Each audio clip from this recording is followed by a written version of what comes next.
एक बार भगवान विष्णु जी शेषनाग पर बैठे बैठे बोर हो गए और उन्होंने धरती पर घूमने का विचार मन में किया।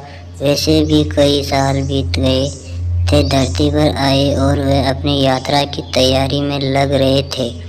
इस स्वामी को तैयार होते देख कर स्वामी लक्ष्मी मान ने पूछा, आज सुबह सुबह कहाँ जाने की तैयारी हो रही है? विष्णु जी ने कहा, लक्ष्मी मैं धरती लोक पर घूमने जा रहा हूँ। तो कुछ सोच कर लक्ष्मी माँ ने कहा, हे देव, क्या मैं भी आपके साथ चल सकती हूँ?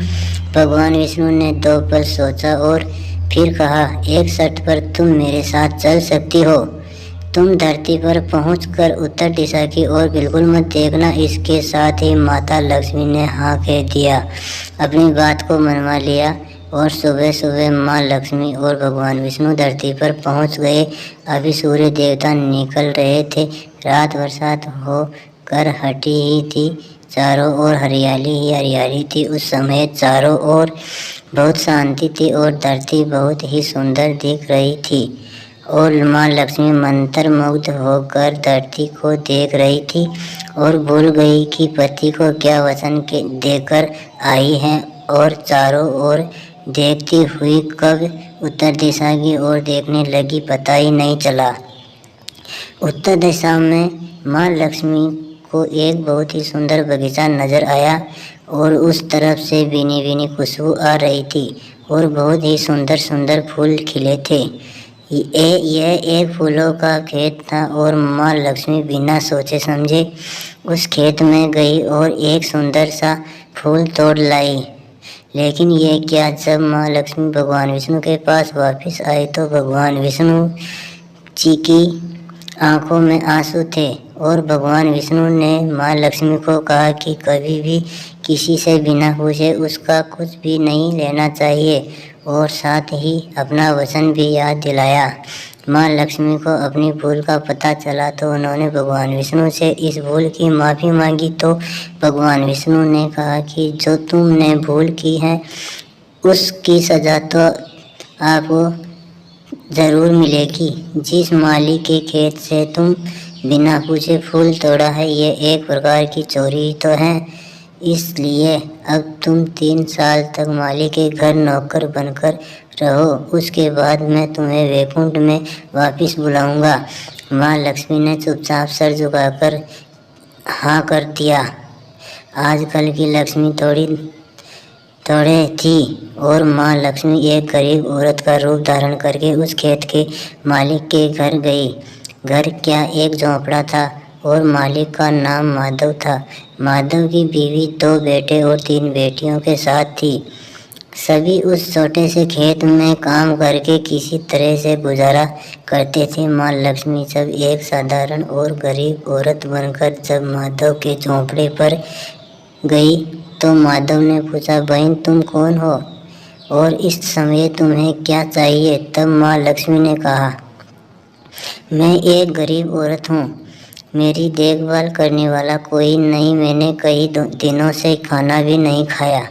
मुझे कोई भी काम दे दो, साथ में मैं तुम्हारे घर का काम भी कर दिया करूँगी। बस मुझे अपने घर में एक कोने में आसरा दे दो। माधव बहुत ही अच्छे दिल का मालिक था। उसे दया आ गई, लेकिन उसने कहा, बहन मैं तो बहुत ही गरीब हूँ।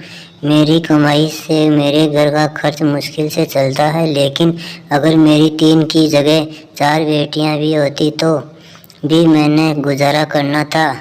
अगर तुम मेरी बेटी बनकर जैसा रूखा सूखा हम खाते हैं उसमें खुश रह सकती हो तो बेटी अंदर आ जाओ। माधव ने माँ लक्ष्मी को अपने झोंपड़े में शरण दे दी और माँ लक्ष्मी 3 साल उस माधव के घर पर नौकरानी बनकर रही। जिस दिन माँ लक्ष्मी माधव के घर आई थी उससे दूसरे दिन ही माधव को इतनी आमदनी हुई कि फूलों से कि शाम को एक गाय भी खरीद ली। फिर धीरे धीरे माधव ने काफ़ी ज़मीन खरीद लिया और सब ने अच्छे अच्छे कपड़े भी बनवा लिए और फिर एक बड़ा पक्का घर भी बनवा लिया। बेटियों और बीवी ने गहने भी बनवा लिए और अब मकान भी बहुत बड़ा बनवा लिया था। माधव हमेशा सोचता था कि मुझे यह सब इस महिला के कारण आने के बाद ही मिला है। इस बेटी के रूप में मेरी किस्मत आ गई है मेरी। और अब 2-5 साल बीत गए थे, लेकिन माँ लक्ष्मी अब भी घर में और खेत में काम करती थी। एक दिन माधव जब अपने खेतों से काम खत्म करके घर आया तो उसने अपने घर के सामने द्वार पर एक देवी स्वरूप गहनों से लदी एक औरत को देखा। ध्यान से देखकर पहचान गया। अरे यह तो मेरी मुँह बोली चौथी बेटी है, यानी वही औरत है। और पहचान गया कि यह तो माँ लक्ष्मी है। अब तक माधव का पूरा परिवार बाहर आ गया था और सब हैरान होकर माँ लक्ष्मी को देख रहे थे।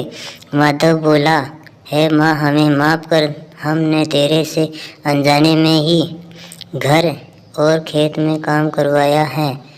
माँ, यह कैसा अपराध हो गया है माँ, हम सबको माफ़ कर दे। अब माँ लक्ष्मी मुस्कुराई और बोली, है माधव, तुम बहुत ही अच्छे और दयालु व्यक्ति हो। तुमने मुझे अपनी बेटी की तरह से रखा, अपने परिवार के सदस्य की तरह रखा। इसके बदले में तुम्हें वरदान देती हूँ कि तुम्हारे पास कभी भी खुशियों की और धन की कमी नहीं रहेगी। तुम्हें सारे सुख मिलेंगे जिसके तुम हकदार हो। और फिर माँ अपने स्वामी के द्वारा भेजे रथ में। है दोस्तों, कहानी अच्छी लगे तो लाइक, शेयर और सब्सक्राइब कर देना प्लीज़।